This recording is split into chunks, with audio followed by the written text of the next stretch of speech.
Word. Okay. Africa is a continent that has never risked its military to protect Africa. We all know, right, that military is all armed forces of a country.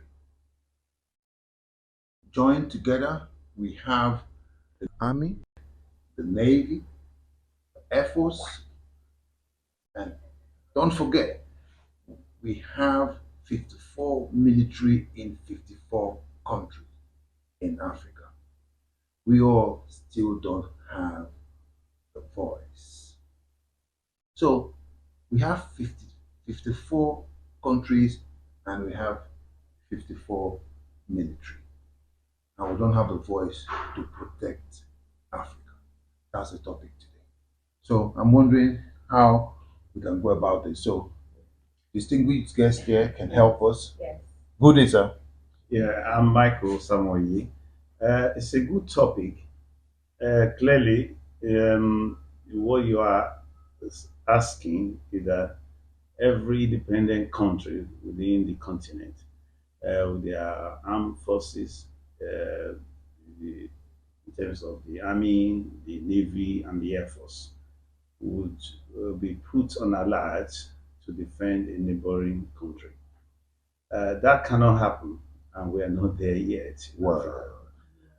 There are three reasons for it.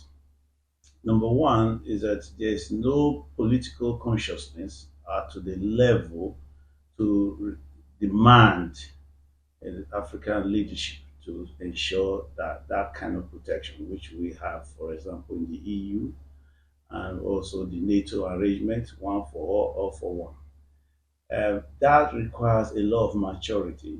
There has to be a lot of integration, both in cultural, language, understanding to erode any form of suspicion. What we have currently in Africa is only economic arrangement, which helps us to subsidize some poorest country within Africa in some context and to intervene when people things are really going very bad. Word, word, word. So, what you're saying is that we're not there. we're not there So yet. because you say, I say Africa is a continent that has never risked its military to protect Africa. What's your take on this? Based on what our guest has said, I totally agree with him because at the end of the day, we all just need unity. And I think that's what the developed world, like America, has. You can tell from what he just said. Um, when there's no unity, a whole lot goes into it. I remember what you said about Africa having one language. I think that might help. Yeah, we've talked about the language system on a different podcast. That's a good one. But I mean, now we're talking about how do we protect ourselves with so much chaos looming around Africa. So, what's your take on this, gentlemen?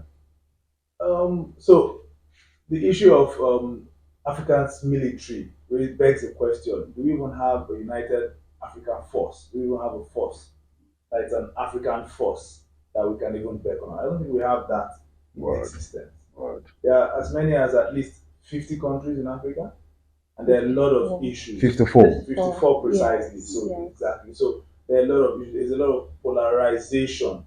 We can see there are a lot of local issues like our distinguished guest highlighted that borders on economy, trade.